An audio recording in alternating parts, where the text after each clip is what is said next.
¿Ven? Entonces, mis hermanos, el día de hoy nos toca ver el capítulo 2 del verso 13 al 20. Vamos a estar estudiando el día de hoy. Entonces nos ubicamos rápidamente en Tesalonicenses, capítulo 2, 13 al 20. Si alguien quisiera una Biblia, puede levantar su mano con toda confianza y Joel les va a alcanzar una Biblia. Ahí, tranquilos, ahorita Joel les va a alcanzar una Biblia. Si deseas tener una Biblia en la mano, y eso es bueno también, ¿no? Corroborar lo que se está compartiendo aquí al frente con tu Biblia ahí en mano. Y si no tuvieras Biblia, quizás avísanos si puedes llevarte una Biblia a casa con toda confianza. Amén. Si no tuvieras Biblia, avísanos si te puedes llevar una Biblia de parte de la iglesia a casa para que lo puedas estudiar también.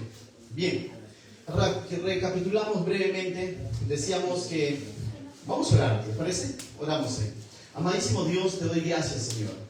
Gracias por este tiempo que nos vas a permitir estar juntos, reunidos, Señor, para todos ser instruidos por tu palabra.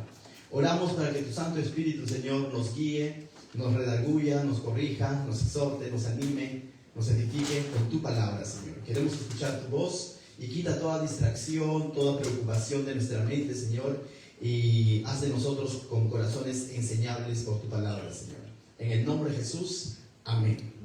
Bien, ya habíamos hablado de esta relación que tiene Pablo con los hermanos que están en Tesalónica, ¿no? Ciertamente él presencialmente estuvo aproximadamente, dicen algunos, 3 semanas, entre 2 a 3 semanas. Eso es el tiempo en el que Pablo estuvo con los hermanos en Tesalónica. Y cómo es que comenzó la iglesia, ya lo hemos estudiado en Hechos capítulo 16 y 17, ¿no? Cómo es que comienza la iglesia ahí en Tesalónica y cómo es que Pablo tiene que continuar su viaje, pero deja ahí el evangelio. Y la palabra de Dios dice, no regresa vacía, pues, ¿no? Entonces vemos ciertamente que hay un grupo de personas que de pronto han tomado en serio la palabra de Dios, ha entregado su vida a Cristo, y ahora Pablo recibe noticias de estos hermanos a través de Timoteo, y dentro de las noticias que Pablo recibe es de que la iglesia de alguna manera, la persecución hacia la iglesia en Tesalónica, el hostigamiento hacia los hermanos de Tesalónica no había parado porque Pablo se había ido, sino que continuaba. Esto era normal en ese lugar. Pero que a pesar, la buena noticia, esa es la mala noticia, ¿no? Que el pueblo, la ciudad está siendo hostil con los creyentes, pero la buena noticia es de que estos creyentes están perseverando, ¿no? Y Pablo le va a decir, la obra de vuestra fe. Ha oído, dice, de la obra, es decir, de esa fe que se mostraba, no solamente que se decía, sino que mostraba la fe en acción, como dice Santiago, ¿no? Y también vio, dice, el trabajo de vuestro amor, dice. Entonces Pablo de alguna manera dice, estoy agradecido con Dios porque he oído de la obra de vuestra fe, del trabajo de vuestro amor. No era un amor emocional, de sentimiento, sino de entrega, de dar, de sacrificio. Y la mayor muestra de amor es Cristo. Y los hermanos en Tesalónica de alguna manera estaban viviendo en amor unos con otros y para con Dios.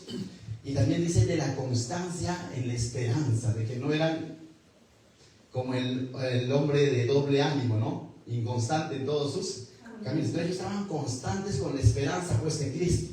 Entonces uno diría, pero si ya están viviendo así, su fe es genuina, su amor es genuino, la esperanza la tienen en Cristo, entonces ya ellos ya no tienen nada más que aprender. Entonces Pablo, ¿para qué les escribe? Pablo les va a escribir para animarlos más todavía. Y les va a decir básicamente, como resumen, ten fe, Él volverá. ¿Por qué? Porque muchos de los familiares de estas personas, de estos creyentes en Tesalónica, incluso perdían la vida en esas persecuciones. Y ahí va a entrar la duda natural, ¿no? De decir, ¿y qué es de mi familiar? Esos tiempos era realmente difícil ser cristiano verdadero, ¿no? Y una manera de discernir el verdadero cristianismo era que aquel que decía que es de Cristo estaba literalmente poniendo su vida en riesgo, porque le podía caer la persecución del mismo pueblo. Y este pueblo estaba conformado por gentiles y también por judíos. ¿Se acuerdan que persiguen a Pablo hasta Berea, ¿no? Lo persiguen y tratando de opacar o de eliminar el trabajo que está haciendo Pablo. Entonces, y eso es los inicios de las olas de persecución. Luego se vinieron peores olas todavía. Entonces, mis hermanos, aquel entonces decir ser cristiano era porque realmente eran cristianos. Hoy en día la palabra cristianismo se ha diluido de tal manera de que, voy a decirlo así, ¿no? Con mucho cuidado, pero cualquiera a veces dice soy cristiano. La pregunta es, ¿realmente seré cristiano? ¿Realmente mi fe estará en Cristo? Entonces, si realmente mi fe está en Cristo, mi lealtad tiene que ser a Cristo, mi confianza tiene que estar puesta en Cristo. Y ante circunstancias difíciles, cuando me exprima la vida, tiene que salir jugo de cristiano. Amén. Y no jugo de cristino. Si sale jugo de cristino, ten cuidado, algo está mal. Muy bien, entonces que cuando te machaca en la vida, tiene que salir jugo de cristiano. Entonces, en ese sentido, a modo de resumen, mis hermanos, Pablo los va a animar. Y una manera como los va a animar Pablo a los hermanos que están en Tesalónica es narrándoles o recordándoles un poco cómo es que fue la conducta de él y su compañía, Silas y Timoteo, cuando estuvieron con ellos en esas 3 semanas. Y en el capítulo 2, los primeros 12 versículos vimos eso, cómo es que Pablo de alguna manera les dice cómo es que él se ha conducido el tiempo que estuvo con ellos. Y hay todavía mucho que aprender. Y nosotros también como iglesia tenemos mucho que aprender de cómo es que Pablo, ahora dices Pablo el superhombre, no. Pablo el dependiente, ¿no? Pablo el débil, pero cuya fortaleza lo había encontrado ¿en quién? En Cristo. Ese Pablo que dice todo lo puedo en Cristo es porque ha aprendido a vivir en escasez y en abundancia. Ese Pablo entonces les va a narrar un poco de cómo es que fue su conducta cuando él estuvo con ellos. Y de tal manera vamos a ver un poco del ministerio de Pablo y de la conducta de Pablo cuando estuvo con ellos. Y yo creo que les está enseñando todo esto porque veía que de ahí, de esa iglesia, toda persecución traía crecimiento en la iglesia. Aunque el enemigo piensa que los está, como vamos a decir así, ¿no? Como eliminando cuando los persigue, Dios siempre de toda persecución traía ¿qué? Crecimiento. Después de la muerte de Esteban en Hechos capítulo 7, ¿qué sucede? Hechos capítulo 2, la iglesia fue dispersada como semillas. Salen de su confort, pero salen a predicar el evangelio en otros lugares. Y lo mismo va a suceder en Tesalónica. Entonces Pablo de alguna manera les está mostrando cómo tiene que ser su conducta, su manera de vivir. Pero Pablo no se va a centrar en él, sino que los va a llevar a Cristo. Y voy a leer rápidamente nada más del verso 2, como quien dice, como tomando viada, de manera rápida. En el verso 1 dice, ¿no? Porque vosotros mismos sabéis, hermanos, que, dice, hermanos, que nuestra visita a vosotros, ¿qué dice? No resultó vana, no fue en vano. Pues habiendo antes padecido y sido ultrajados en Filipos, una ciudad vecina, que estaba en la misma región, como sabéis, tuvimos de nuevo, ¿en quién dice? En nuestro Dios. Esta palabra de nuevo, tuvimos valentía, mas no en sus fuerzas, sino en quién? En Dios. Dice, tuvimos de nuevo valentía en nuestro Dios para anunciarles el evangelio de Dios en medio de ¿qué? De puertas abiertas, no, de gran oposición. En medio de esa oposición, Pablo les está diciendo, nosotros les hemos anunciado el evangelio allí en Filipos y también en Tesalónica.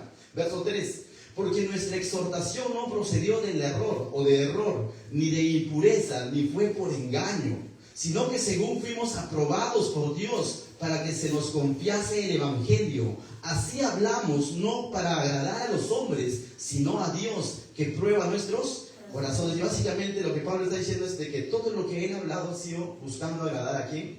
A Dios y no al hombre. Porque si Pablo quiere entrar en un sincretismo con la ciudad y, como dice, aguar el mensaje para caer bien, lo pudo haber hecho, pero eso ya no agrada a Dios. Entonces la responsabilidad de un verdadero cristiano no es hacer sincretismo con el mundo, sino que mostrar la palabra de Dios, la verdad de Dios, de manera pura.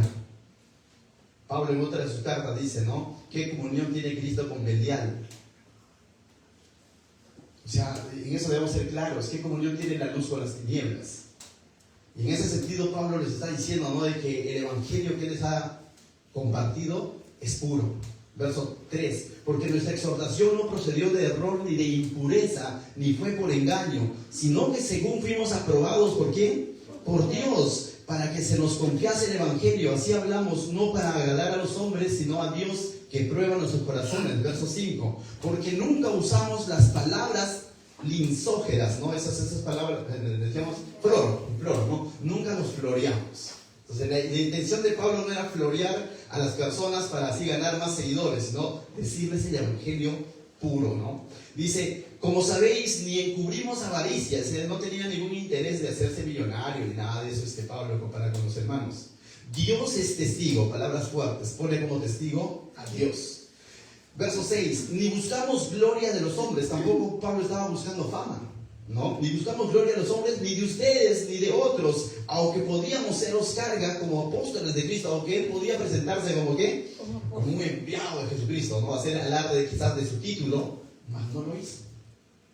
Mas no lo hizo. Verso 7. Antes, por lo contrario, fuimos tiernos entre vosotros como la nodriza que cuida con ternura a sus propios hijos, como una madre que amamanta a su bebé. No está esperando algo a cambio, no está esperando del bebé a quien está amamantando que le diga gracias mamá, porque el bebé ni siquiera habla. Entonces el interés de Pablo era realmente cuidar de las personas y cuidarles con el evangelio, ¿no? Entonces, este es el sentido figurativo definitivamente, ¿no? Verso 8. Tan grande es nuestro afecto por ustedes que hubiéramos querido, ¿qué dice? Entregarnos no solo el evangelio de Dios, sino también nuestras propias vidas. Es decir, no solamente llevó el mensaje como tal, no fue un profesional del evangelio, sino él está dispuesto a entregarles su vida, su tiempo. Realmente le interesa a las personas. Y eso era una de las diferencias entre la enseñanza de Cristo y estos fariseos, ¿no? Los fariseos podrían hablar de la justicia de Dios, de la santidad de Dios, del amor de Dios incluso, pero no vivían lo que predicaban. Jesús dijo, hagan lo que ellos dicen, mas no lo que ellos hacen. Cristo es todo lo contrario. Él vivió lo que predicó. Entonces, mis hermanos, aquí vemos Pablo de alguna manera siguiendo las pisadas del maestro, ¿no? 10, ¿no? Dice 9. Porque os acordáis, hermanos, de nuestro trabajo y fatiga, cómo trabajamos de noche y de día para no ser, ¿qué dice? Gravosos a ninguno de vosotros. Os predicamos el evangelio de Dios. Incluso Pablo manifiesta que en ese lugar él no fue gravoso en el sentido de que no fue carga para la iglesia, sino que trabajó de noche y de día. Y esto no es nuevo en Pablo, lo vemos que hizo lo mismo estando en Corinto, y ahí es más explícito. Dice, yo renuncié a mi derecho, y aunque el obrero es digno de su salario, pero él había renunciado a su derecho para distinguirse de aquellos falsos maestros que de pronto tenían otros intereses para con la iglesia, ¿no? Entonces Pablo se distingue de alguna manera. Ciertamente, esto hay que tomarlo con mucho cuidado. Ciertamente también no podemos poner en un mismo saco. Yo conozco siervos genuinos, verdaderos, que de pronto sirven al Señor y de pronto su iglesia los está sustentando, y amén, es bíblico.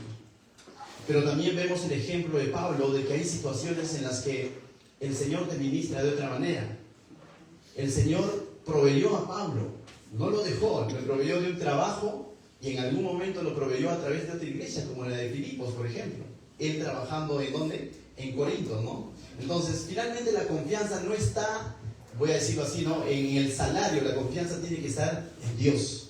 Dios es el que bendice, y Él de manera personal, sin romper sus principios, ve la manera de proveer a sus siervos. Y en esta ocasión Pablo dice, hemos trabajado de noche, hemos trabajado con mucha fatiga, dice, trabajando de noche y de día para no ser gravosos a ninguno de ustedes, les hemos predicado el evangelio de Dios. Verso 10. Vosotros sois testigos. Y Pablo no es un candidato que está ofreciendo cosas, sino les está recordando cómo es que ha sido su conducta.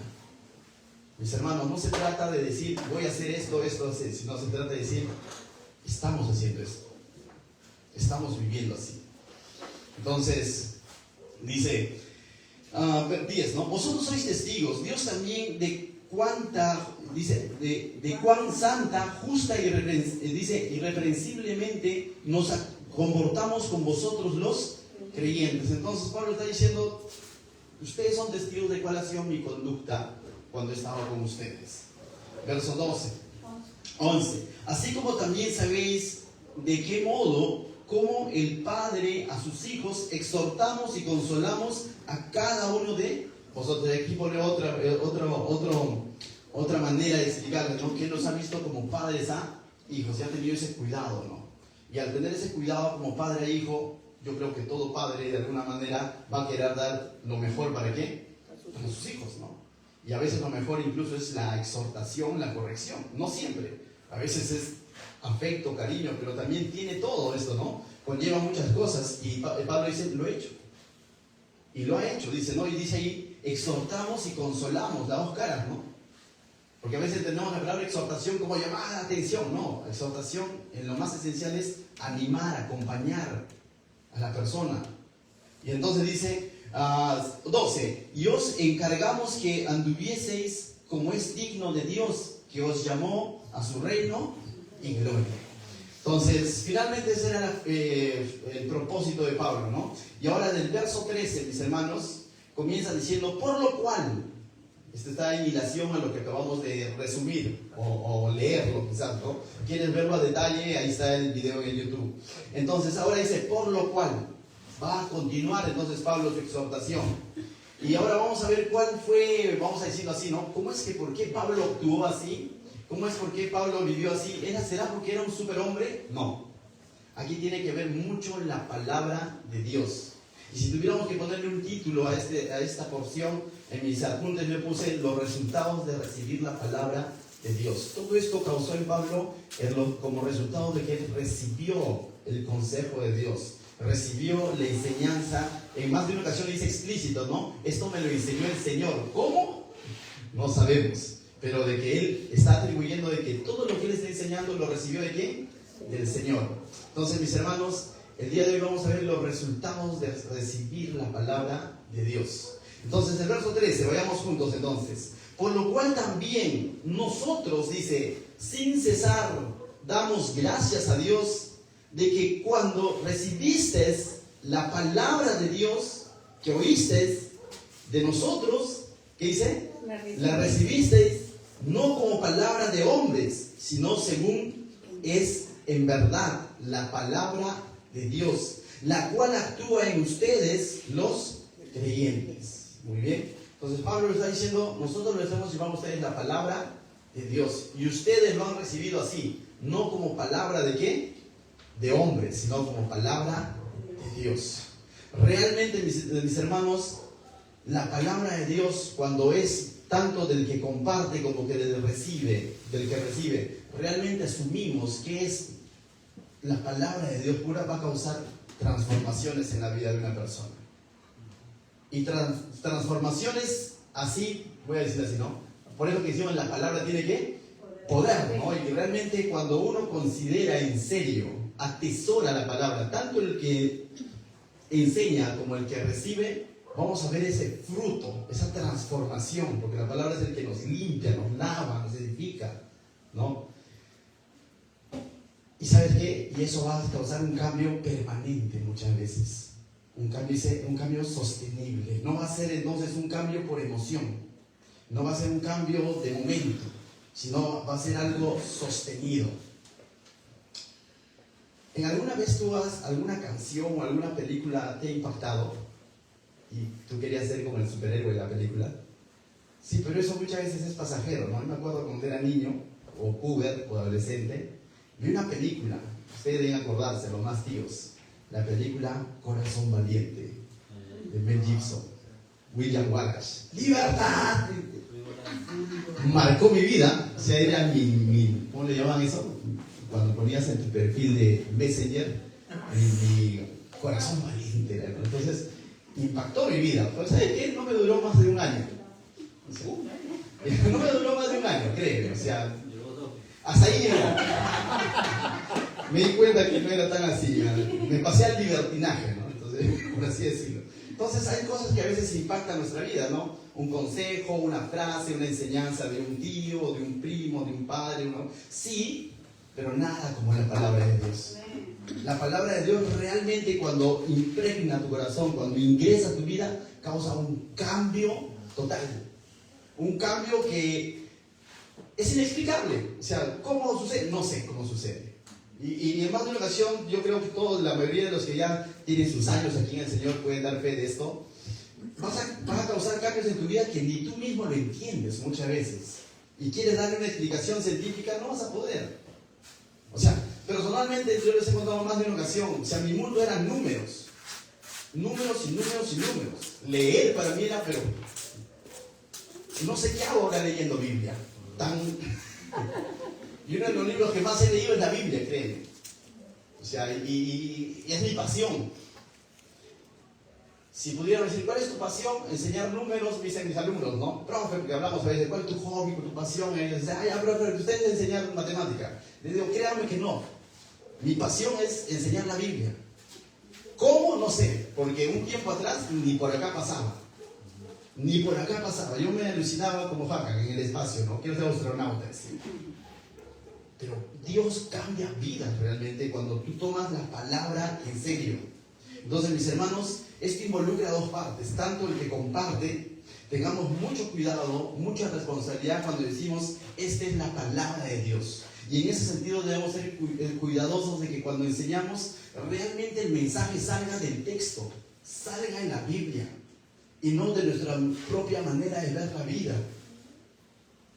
Yo sé que hay sabiduría humana que es buena, no toda sabiduría humana es del diablo, no sé, o sea, no toda sabiduría humana, el médico estudia medicina, ¿no? Y cuando tú vas a ir a operarte no quieres que sepa la Biblia, sino que haya estudiado bien su medicina, y esa es buena, ¿no? O sea, yo no estoy en contra de la sabiduría humana, pero sí de alguna manera pensar que la sabiduría humana está por encima de ¿qué? De la palabra de Dios. Y si yo me voy a parar aquí y te voy a querer enseñar algo que según mi criterio, según mi sabiduría, según mi tradición, según mi familia, así me criaron a mí y por lo tanto esto es así, ¿sabes qué? No es mi función hacer eso. Mi función es exponerte la palabra de Dios.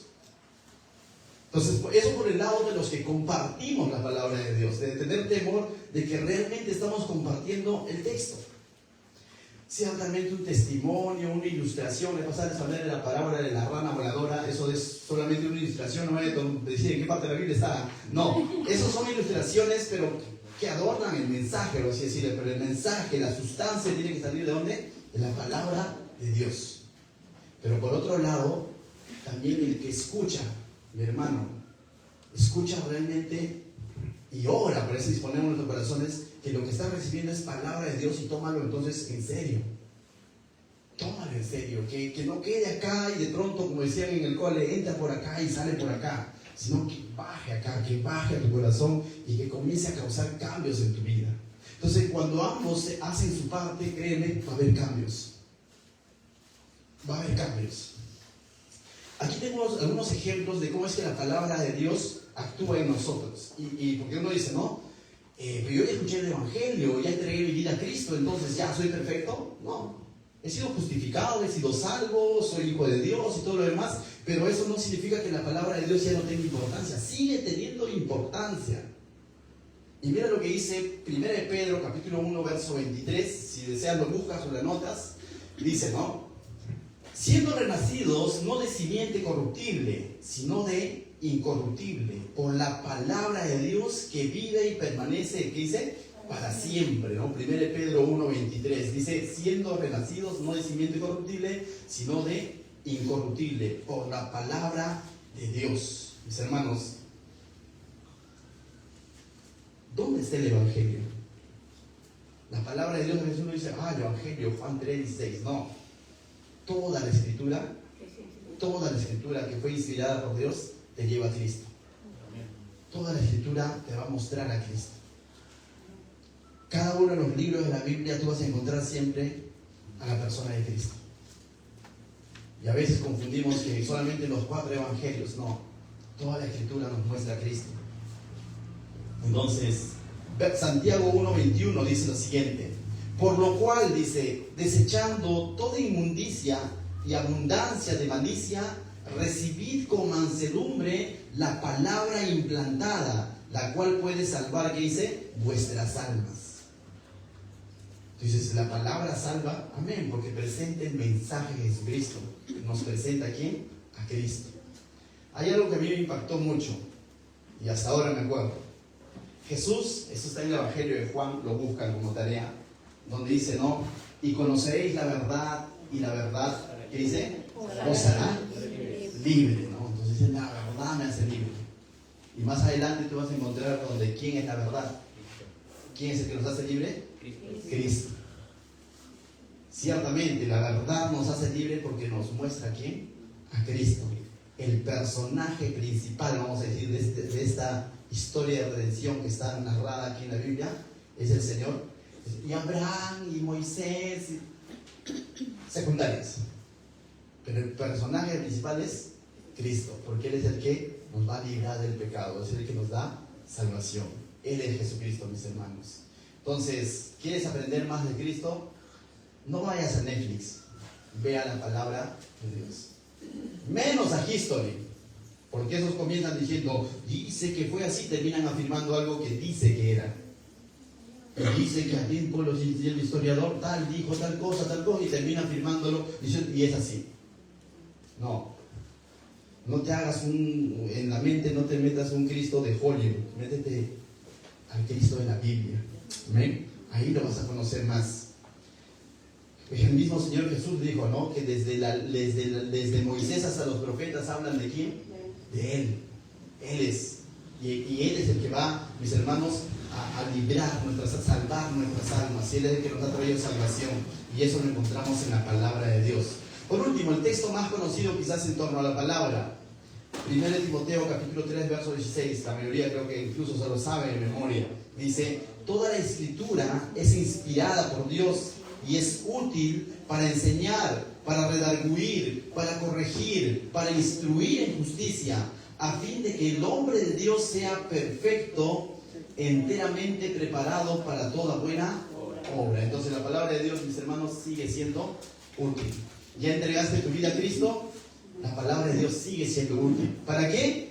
El texto dice, es útil, ¿para qué? Dice, para enseñar, para redarguir, para corregir, para instruir en justicia, en lo correcto, en lo que agrada a Dios, en lo que es justo, a fin de que el hombre de Dios, es decir, tú, creyente, seas perfecto, es decir, maduro significa esa palabra, seas maduro, vayas madurando, enteramente preparado para toda buena obra.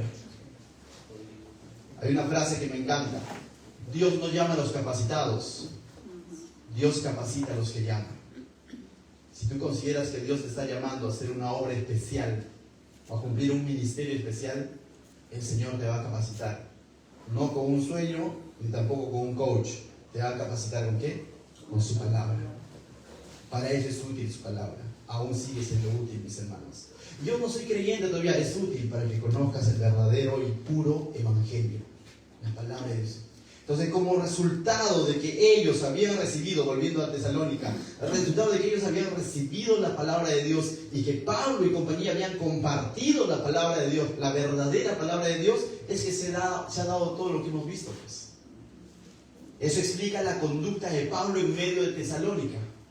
Entonces Pablo no era un superhombre, sino es un hombre que está siendo transformado por Dios a través de ¿qué? De su palabra. Y los hermanos que también se han mostrado ahí con una fe genuina, con un amor genuino, con una esperanza genuina, es porque han sido ministrados ¿por quién? Por la palabra de Dios. Entonces, mis hermanos, si la palabra de Dios te está ministrando domingo a domingo, los días martes en los devocionales, los días jueves durante el estudio de 1 Samuel, los días sábados durante el estudio de Santiago, en tu devocional diario, si la palabra de Dios realmente lo estoy tomando como tal, entonces tiene que causar cambios en mi vida. Y esos cambios muchas veces no van a ser forzados por una persona, sino que van a ser una respuesta natural a que la palabra de Dios está permaneciendo en mi corazón. Dice, si permaneces en mí, mis palabras en vosotros, daréis mucho fruto.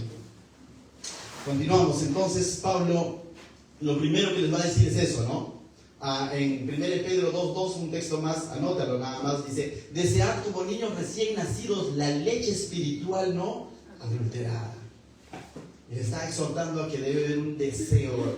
¿Cómo es un bebé? Lacta cada rato, ¿no? Cuando recién está nacido, pues, que no se ha llenado, dice, la mamá ya está durmiendo y de nuevo,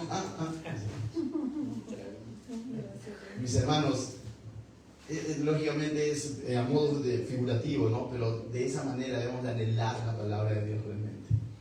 Debemos de buscarlo de esa manera, ¿no? Que llegue domingo ya, ¿no? Que llegue martes, que llegue jueves, que llegue sábado, ¿no? Entonces buscar de alguna manera, como es el bebé, desear como es el bebé recién nacido, la leche espiritual, pero no cualquier cosa, sino la leche espiritual que dice no adulterada, la palabra pura. Bien, entonces vamos a ver ahora los resultados de recibir esta palabra. Pues los hermanos de Tesalónica han recibido la palabra de Dios, Pablo ha dado la palabra de Dios, pero vamos a ver qué sucedió.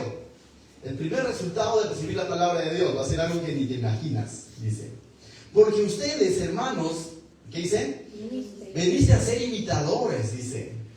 de las iglesias de Dios en Cristo Jesús, que están ¿dónde? Judea. En Judea. En Judea también se había compartido, el evangelio estaba siendo compartido en Judea. Es más, en Jerusalén comienza la iglesia, ¿no? Y perseveraban, ¿en qué dice? En la doctrina de los apóstoles. Y doctrina de los apóstoles, ¿qué enseñaban los apóstoles? Los mandamientos, lo que Jesús les había dicho que guarden y enseñen. Entonces están enseñando la palabra de Dios, escritas en aquel entonces, y cada una de las enseñanzas de Jesús. Y en Jerusalén perseveraban en la palabra de Dios, dice. En Judea perseveraban en la palabra de Dios. Pero ¿sabes qué resultó? ¿Qué resultados hubo de esta perseverancia en la palabra de Dios que ahora está sucediendo en Tesalónica? Dice ahí. Dice, porque ustedes, hermanos, vinisteis a ser imitadores de las iglesias de Dios en Cristo Jesús que están en Judea. Pues habéis, ¿qué dice? Padecido de los de vuestra propia nación las mismas cosas que ellos padecieron de los judíos. ¿Saben qué sucedió con la iglesia en Jerusalén y en Tesalónica? ¿Quiénes fueron los responsables de la persecución sobre los primeros cristianos? Los mismos judíos, sus mismos paisanos, diríamos hoy en día, ¿no? Sus mismos compatriotas. ¿Y qué estaba sucediendo en Tesalónica? ¿No sucedió lo mismo? Que un grupo de personas que de pronto no estuvieron de acuerdo con el mensaje de Pablo, se hicieron de unos cuantos vagabundos, vamos a decirlo así, dice, ¿no? De hombres ociosos, se hicieron y fueron y persiguieron y asaltaron la casa donde Pablo estaba enseñando, ¿qué? La palabra de Dios. Entonces, cuando realmente, ¿qué sucedió en Éfeso? Cuando hubo un avivamiento, porque Pablo también estaba enseñando la palabra de Dios, formó su instituto bíblico en ese lugar, ¿no? Y dice, hubo un avivamiento porque hubo una transformación en ese lugar, que hubo oposición, persecución de este hombre llamado Demetrio, si no me equivoco, ¿no? Que armó su sindicato y de pronto los persiguieron. El mismo Tesalónica, ¿qué decía en la acusación? Estos han venido a trastornar el mundo con una enseñanza falsa, por así decirlo, ¿no? Entonces, mis hermanos, cuando realmente vivimos la palabra de Dios, el mundo no necesariamente nos va a aplaudir. Cuando realmente tú vives la palabra de Dios ahí en el trabajo, en tus estudios, tus amigos no necesariamente te van a decir qué bien. Algunos sí, probablemente. Pero cuando estás en un mundo caído, en un ambiente hostil, donde los negocios se hacen debajo de la mesa, donde de pronto tienes que vender gato por liebre, por así decirlo, y ahora tú eres cristiano que está siendo transformado por la palabra de Dios y comienzas a obrar con la verdad, con la honradez, y dices, no, eso no va, no necesariamente te van a aplaudir, sino más bien, de alguna manera va a haber una persecución, porque te van a hacer a un lado. Con él no cuentes, porque no le entra. ¿Me voy a entender? Entonces, mis hermanos, cuando realmente se vive la palabra de Dios, el enemigo se va a incomodar. No necesariamente vas a gustar. Si tú quieres gustar al mundo, vive un sincretismo con el mundo. Es decir, un evangelio aguado. No basta con decirle Dios te ama, no importa lo que hagas. La gracia de Dios lo cubre todo, ¿no? Sacando el texto fuera de contexto. Pero si realmente estás dispuesto a vivir el evangelio, mis hermanos, muchas veces, y ha sucedido quizás en la vida de muchos de ustedes, algún familiar puede estar viendo, cuando me convertí al cristianismo, no necesariamente me dijeron, qué bien Anderson, sino me dijeron, ¿qué? Estás loco, te han lavado el cerebro, ¿y ahora qué? Ya no vas a ser apoyada. Sobrino, ya no me ayudas a vender la cerveza. Tía, bueno.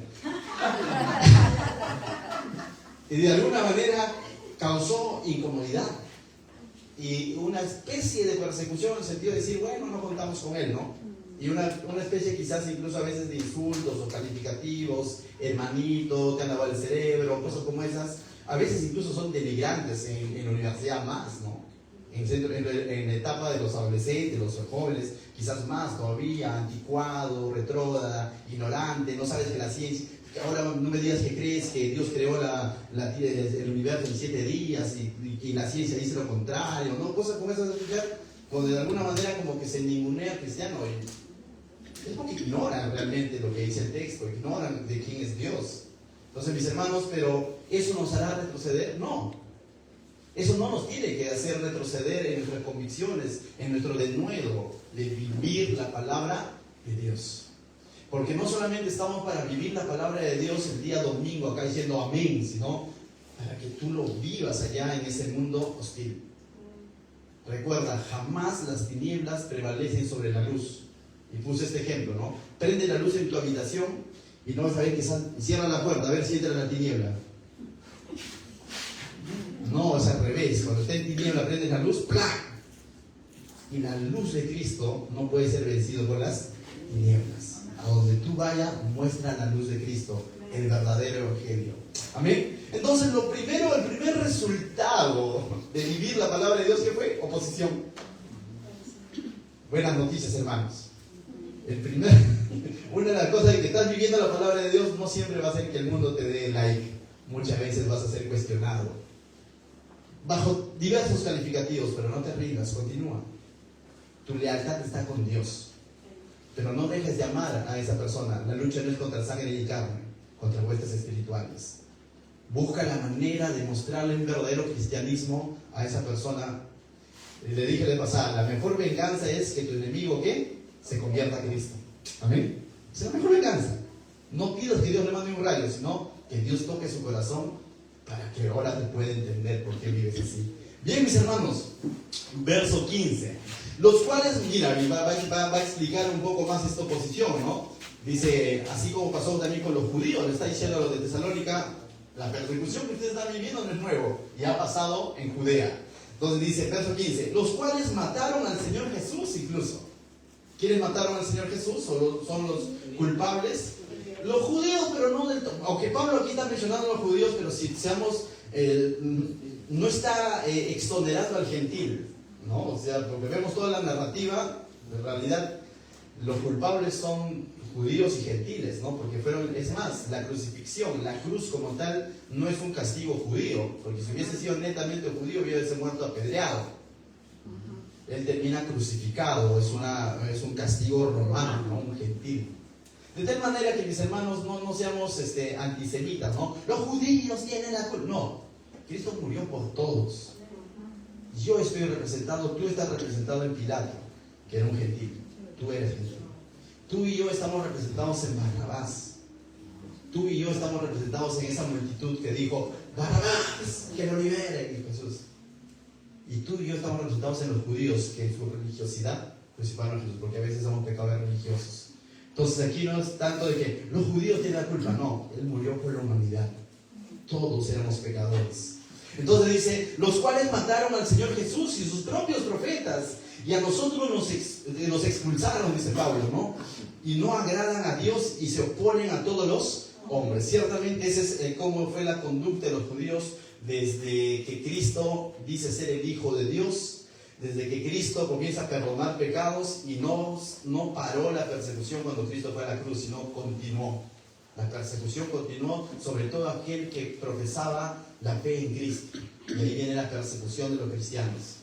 Dice, verso 16, impidiéndonos hablar a los gentiles para que estos se salven. Y eso sucedió con Pablo, ¿no? Lo acusaban de que por qué estaba predicando el evangelio aquí, los gentiles. Y eso vemos cuando Pablo vuelve a Jerusalén y da su reporte en uno de sus primeros viajes misioneros, cuando dijo que el evangelio de Cristo ha llegado a los gentiles, se le fueron. ¿Para qué dijo gentiles? ¿No? Entonces, eso era el celo judío aquel entonces, ¿no? Entonces dice, impidiéndonos hablar a los gentiles para que estos se salven, porque creían que la salvación solo había sido prometida a ¿quién? A ese pueblo.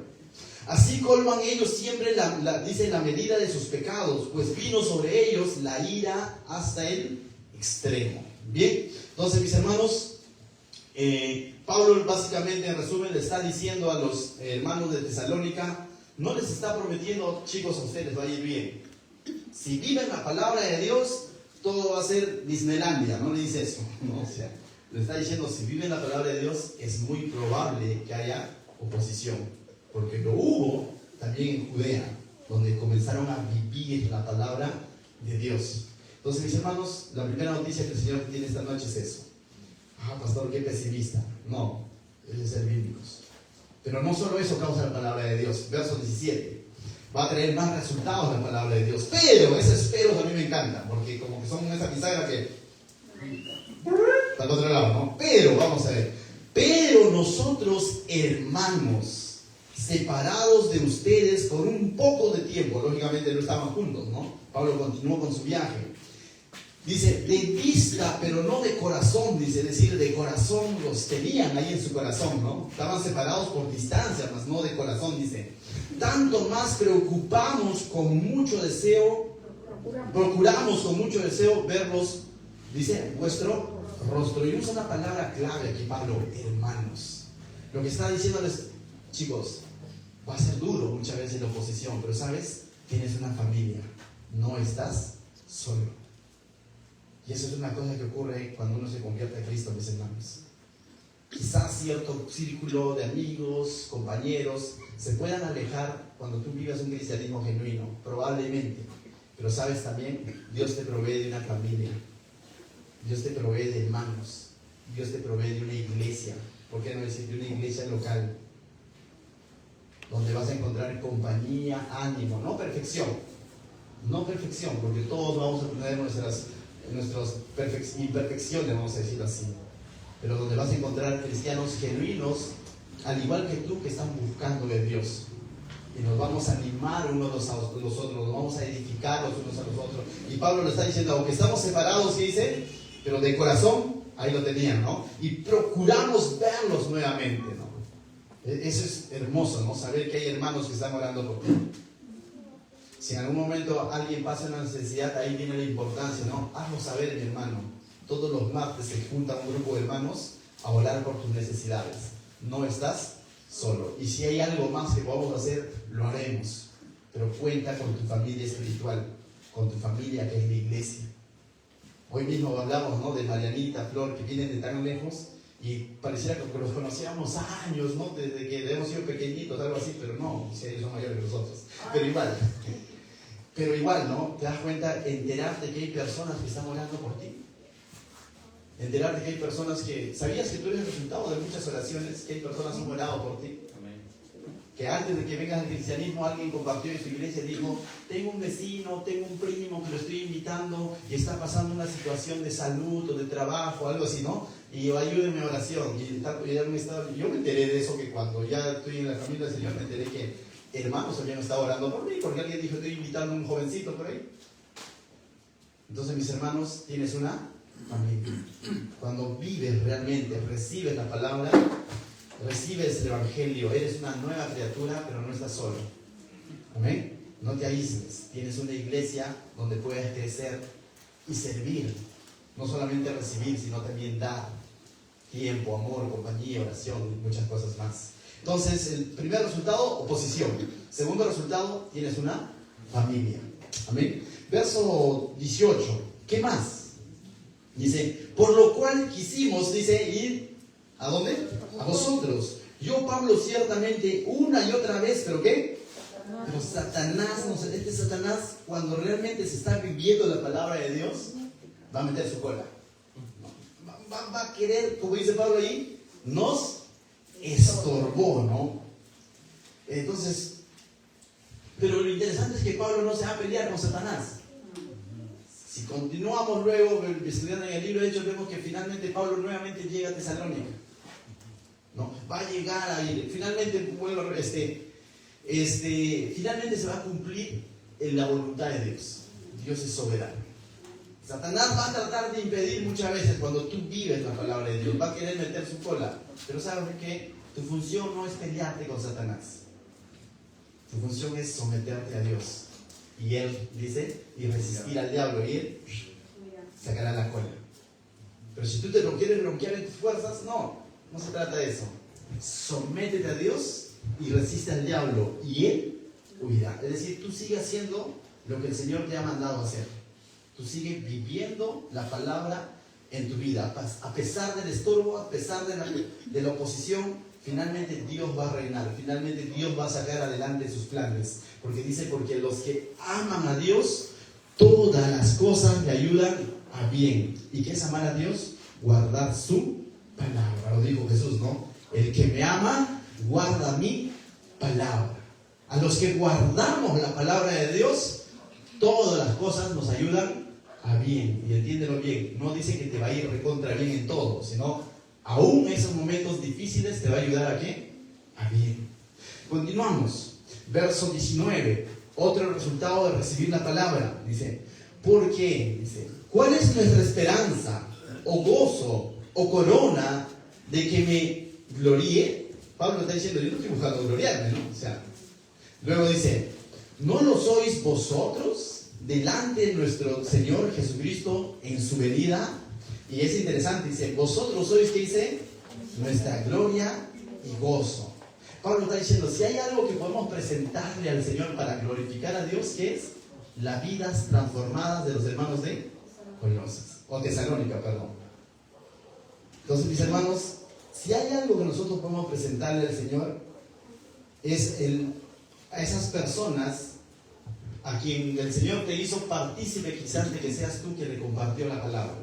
Y decirle, Señor, me diste la función de compartirle tu verdadero evangelio y tú lo has ganado. Y es más, cuando habla de coronas, ni siquiera está hablando corona de rey, pero no te creas rey. Está hablando de esas coronas de laureles, ¿no? De los corredores. Entonces, porque la vida, dice, no es una carrera de velocidad, sino de ¿qué? De resistencia. Y en medio de eso, mis hermanos, va a haber dificultades, ¿cierto? Pero Pablo dice, ustedes son el fruto de alguna manera de esa labor que él ha cumplido en ese lugar. Entonces, todos los creyentes, mis hermanos, a la luz de la palabra dice, vamos a tener coronas. Todo creyente fiel que está corriendo la carrera. Pero finalmente esas coronas, ¿qué dice el texto? Que lo vamos a echar en sus pies. Es decir, cuando tú veas una vida transformada, no te lleves la gloria diciendo, yo lo hice. Esa es mi corona. Y nadie me lo quita. No, no, no. Déjaselo al Señor. El Señor, esa vida lo has ganado tú. La iglesia perseveraba. Nuevamente, Hechos 2:42. Pero si vas a Hechos 2:47, y el Señor añadía a los que debían de ser salvos. La iglesia tenía favor con el pueblo, dice. Y el mejor favor que puedes tener con la comunidad es presentar el evangelio puro, el verdadero amor de Dios. Pero aún así, no es por lo que tú haces, sino es el Señor añadiendo a las personas que deben de ser salvos. Finalmente Él los gana. Nosotros somos instrumentos. Entonces, ciertamente habla de coronas, pero esa corona, no te aferres a la corona, sino llévasela al Señor. Bien, mis hermanos, versos 20 dice, con esto terminamos, vosotros sois, dice, nuestra gloria y gozo. ¿Y sabes qué, mis hermanos? Aunque la vida cristiana es una vida que no ofrece color de rosas, y por eso no he querido ser pesimista, diciendo, oh, entonces ¿para qué vengo a la iglesia? Del otro lado comparte que voy a ser exitoso y ahorita se van. No, ni afán. ¿Sabes qué? Es mucho mejor estar perseverando aún en medio de situaciones difíciles, vivir fieles a Dios y a la palabra, que estar en la fila de los que han vendido su integridad y son exitosos. El Señor no te prometió éxito. Pero sabes, con esto también no te vuelvas pesimista al punto de decir, bueno, la vida cristiana es sacrificado, pues ve y pones tu cara chupando limón, ¿no? ¿Qué pasó? No. Vive con gozo, mi hermano, descansa en el Señor. El gozo no es andar con una sonrisa tampoco, ¿no? Pero que descansemos finalmente, que el gozo venga de parte de ¿quién? De nuestro Señor. Entonces, lo que hagas, no lo hagas como carga, como tal, sino hazlo con gozo. Santiago 1:2, ¿no? Dice, hermanos míos, tened por sumo gozo cuando os halléis en ¿qué? En diversas pruebas, ¿no? Porque la prueba de nuestra fe produce ¿qué? Paciencia, ¿no? Entonces, mis hermanos, seamos gozosos cuando hayamos pasado la prueba, ¿no? Porque si somos pesimistas, vamos a decir, oh, ni entres, ni prediques, porque no sabes cómo te va a ir. Eso es espantar ciegos. O sea, mi ánimo no es eso, ¿no? Hermanos, ni tomes en serio la palabra de Dios porque se te viene la oposición. Entonces ya no tomo en serio, mejor sigo viviendo una doble vida. No, no es el ánimo. El ánimo es decirte, mira, esta es la realidad. Va a ocurrir esto, pero ¿sabes qué? Que tu gozo no sea hallada en las circunstancias, ni en los resultados. Que tu gozo sea hallada en ¿quién? En el Señor. Amén. De Él que provenga el verdadero gozo a nuestra vida. ¿Qué tal si nos ponemos de pie, mis hermanos, para dar gracias a nuestro Dios esta noche? Bien. Entonces,